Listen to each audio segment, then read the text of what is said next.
جزا الله شيخنا خيرا وجعل هذه التلاوة في ميزان حسناته. وإن كتاب الله أوثق شافع وأغنى غناء واهبا متفضلا، وخير جليس لا يمل حديثه وترداده يزداد فيه تجملا. وبعد أن استمعنا إلى هذا الكلام الطيب نزيد الطيب طيبا ونزيد العطر عطرا، ومع سنة النبي صلى الله عليه وسلم وأحاديثه العظيمة نستمع إلى فضيلة الشيخ مبروك عمارة، فليتفضل مشكورا. السلام عليكم ورحمة الله. الحمد لله، الحمد لله الذي هدانا لهذا وما كنا لنهتدي لولا أن هدانا الله. الحمد لله الذي هدانا لذكره وتوحيده ووفقنا جميعا لشكره وتمجيده. الحمد لله جعل في طاعته راحة للنفوس، جعل في طاعته راحة للنفوس، وجعل في علاجه له أثر ملموس.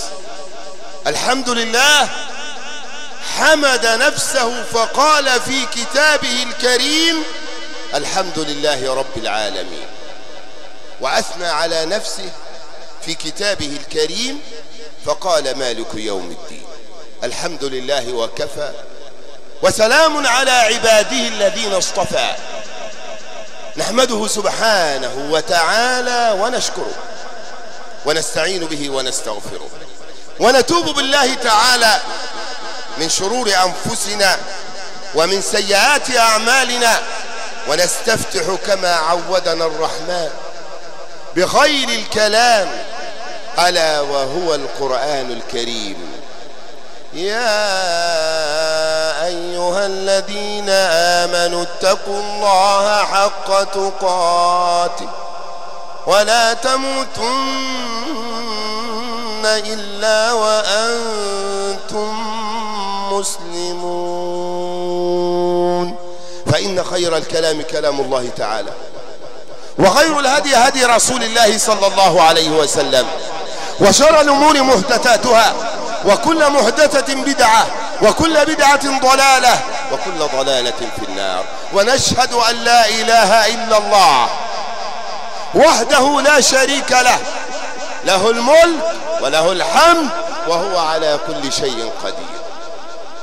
ونشهد أن سيدنا ونبينا وعظيمنا وحبيبنا وشفيعنا محمد رسول الله الذي سأله أبا هريرة رضي الله عنه ذات يوم قائلا له يا رسول الله من أسعد الناس بشفاعتك يوم القيامة. سيدنا أبا هريرة يسأل رسول الله صلى الله عليه وسلم من أسعد الناس بشفاعتك يوم القيامة.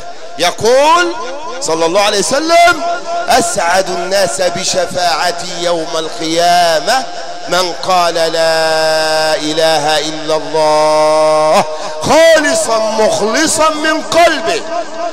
اللهم صل وسلم وبارك عليك يا سيدي يا رسول الله، وعلى آلك وأصحابك ومن اهتدى بهديك وسار على نهجك إلى يوم الدين. هذا هو رسول الله الذي ما رأى أمرا فيه خيرا لنا جميعا إلا وأوصانا به وأمرنا باتباعه، وما رأى أمرا فيه شرا لنا إلا ونهانا عنه وأبعدنا عنه كل البعد. إنه بالمؤمنين رؤوف رحيم. فاللهم صل مرة ثانية، اللهم صل وسلم وبارك عليك يا سيدي يا رسول الله، وعلى آلك وأصحابك ومن اهتدى بهديك وسار على نهجك إلى يوم الدين.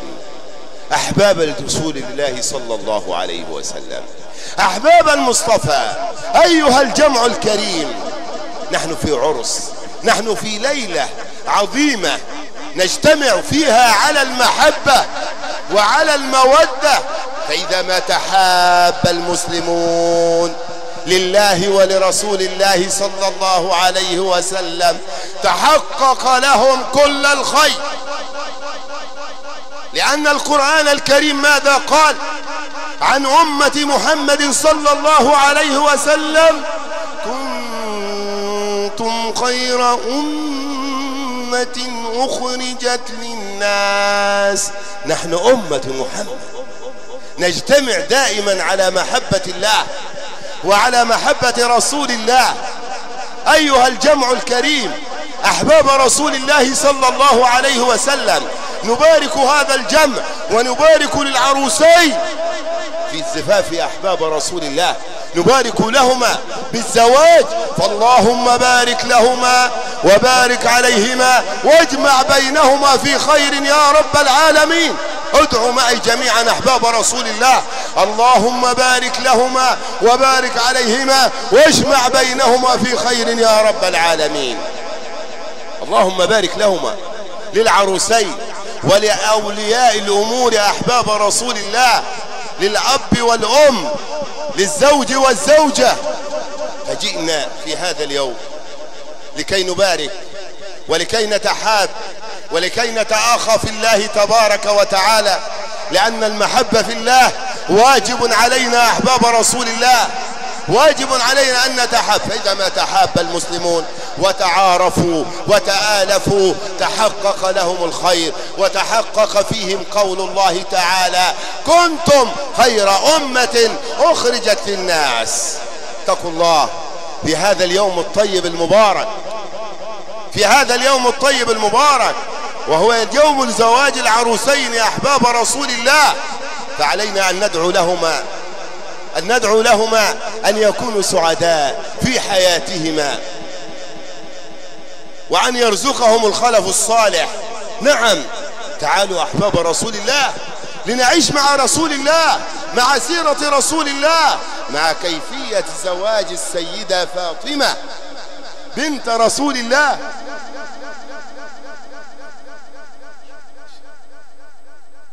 زواج السيدة فاطمة رضي الله عنها بنت رسول الله كان ازاي؟ بأمر من السماء، بأمر من السماء نزل جبريل على رسول الله يبلغ رسول الله بأن فاطمة لعلي ابن عم رسول الله صلى الله عليه وسلم.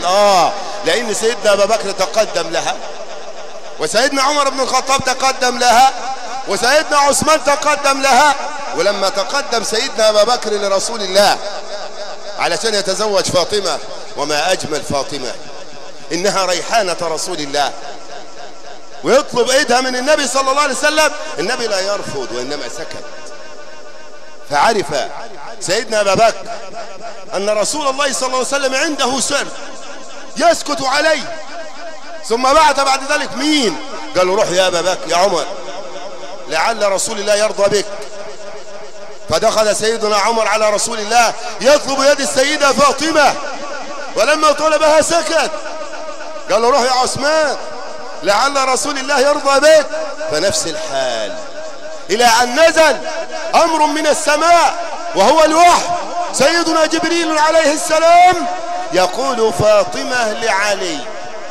وبعد ذلك يدخل علي على رسول الله يطلب فاطمة بنت عمه فيقول: أهلا ومرحبا. ولكن يا علي، عليك أن تأتي بأبا بكر، وعليك أن تأتي بعمر، وعليك أن تأتي بعلي بأبو عثمان، لأنهم تقدموا قبلك لزواج السيدة فاطمة زوجة سيدنا علي أم الحسن والحسين سيدة شباب أهل الجنة. فراح سيدنا علي وجاب مين؟ أبو بكر وسيدنا عمر وسيدنا عثمان.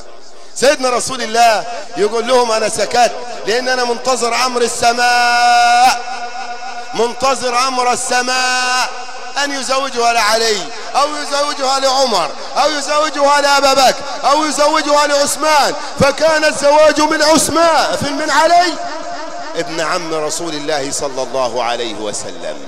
فباركوا لرسول الله صلى الله عليه وسلم، باركوا جميعا لرسول الله على هذا الزواج. فعلينا جميعا أن نبارك هذا الزواج في هذا اليوم يا أحباب رسول الله، كما باركوا أصحاب رسول الله لسيدنا رسول الله بزواج السيدة فاطمة من علي رضي الله عنه. فاللهم بارك لهما وبارك عليهما واجمع بينهما في خير، وارزقهم الخلف الصالح، واجعل حياتهما سعيدة دائما يا رب العالمين. نسأل الله تبارك وتعالى أن يجمعنا جميعا على المحبة وعلى المودة، أن يجمعنا جميعا على المحبة وعلى المودة. يا جماعة، الإنسان حينما يعرف أخاه أن يحبه بثلاث حاجات، 3 حاجات إن أنت تعرف أخوك المسلم بيحبك أم لا: زيارة المريض، قضاء الحاجة. زيارة المريض، قضاء الحاجة يا أحباب رسول الله. لأن سيدنا رسول الله صلى الله عليه وسلم لما نتكلم عن زيارة المريض، شوف سيدنا أبا بكر الصديق وسيدنا رسول الله، سيدنا أبا بكر الصديق وسيدنا رسول الله. سيدنا أبو بكر الصديق رضي الله عنه وأرضاه لما مرض رسول الله صلى الله عليه وسلم ونزل به مرض، ذهب سيدنا أبا بكر ليزور رسول الله صلى الله عليه وسلم. سيدنا أبا بكر الصديق حينما دخل على رسول الله ووجد عليه شدة المرض، مرض هو الآخر. بعد ذلك شوفوا يا رسول الله صلى الله عليه وسلم، وذهب ليرد الزيارة لمن؟ لسيدنا أبا بكر الصديق رضي الله عنه وأرضاه. فذهب سيدنا رسول الله ليزور من؟ سيدنا أبا بكر الصديق. شوف سيدنا أبا بكر الصديق ينشد ويقول. ماذا يقول؟ لما راح للنبي صلى الله عليه وسلم: مرض الحبيب فزرته. شوف سيدنا أبا بكر ينشد ويقول أشعارا حينما يذهب إليه رسول الله لكي يزوره، يقول: مرض الحبيب فزرته فمرضت من أسفي عليه، شفي الحبيب فزارني فشفيت أنا من نظري إليه. يعني لما قاعد ينظر إلى مين؟ إلى سيدنا رسول الله وهو داخل عليه، شفي سيدنا أبا بكر الصديق. زيارة المريض لها أثر عظيم، ودي واجب من واجبات المحبة، وقضاء الحاجة أيضا واجب من واجبات المحبة، وإفشاء السلام أيضا واجب من واجبات المحبة. إفشاء السلام يا جماعة، إفشاء السلام، إلقاء السلام، دي واجب مهم. لازم تمر على أخيك المسلم تلقي عليه السلام: السلام عليكم ورحمة الله وبركاته. ده أنت بتاخد 30 حسنة بدون ما تكلف شيء تحطه في جيبك وتطلع فلوس ونقود وغير ذلك. السلام عليكم ورحمة الله وبركاته عليها 30 حسنة، 30 حسنة. إلقاء السلام على من عرفت ومن لم تعرف. إذا دخلت بيتك ألقي السلام على أهل بيتك. إذا دخلت على زوجك ألقي السلام عليها. ولما تلقي السلام على زوجتك تأكد تماما أن الله تبارك وتعالى ينزع الغل والحقد والحسد والبغضاء والكراهية من صدرها. ده لما تدخل بيتك، لما تدخل بيتك كده وتلقي السلام. الشيطان الكبير يقول لأعوان الشياطين الصغيرين ايه؟ لما تدخل بيتك كده وتلقي السلام: لا مبيت لنا عند هذا الرجل. لا مبيت، خلاص ما عندناش مكان هنا. ليه؟ ده ألقى السلام وفي قرآن وفي بسملة وفي غير ذلك. أما لما تدخل بيتك وما تلقيش السلام على أهل بيتك، يعلن الشيطان وأعوانه الاستقرار في هذا المكان. يقول هنتعشوا هنا وهنتغدوا هنا. شوف فضل إلقاء السلام. يبقى لابد كلنا كده لما نخشوا على بيوتنا وعلى أزواجنا نلقي السلام، وفي أي مكان حتى لو مكان مهجور. إلقاء السلام واجب علينا، دي واجب من واجبات المحبة. وإحنا قلنا واجبات المحبة 3: إلقاء السلام، زيارة المريض، قضاء الحاجة. فعلينا أن نتحب في الله بهؤلاء ال3: أخوك، زميلك، صديقك، جارك مرض، عليك أن تذهب لتزوره. أخوك، صديقك، أي حد جارك في ضيق أو في أي حاجة عليك أن تقف بجانبه. أخوك، صديقك، زميلك في الغيط في أي مكان تمر عليه تقول السلام عليكم، لأن فضل السلام عظيم.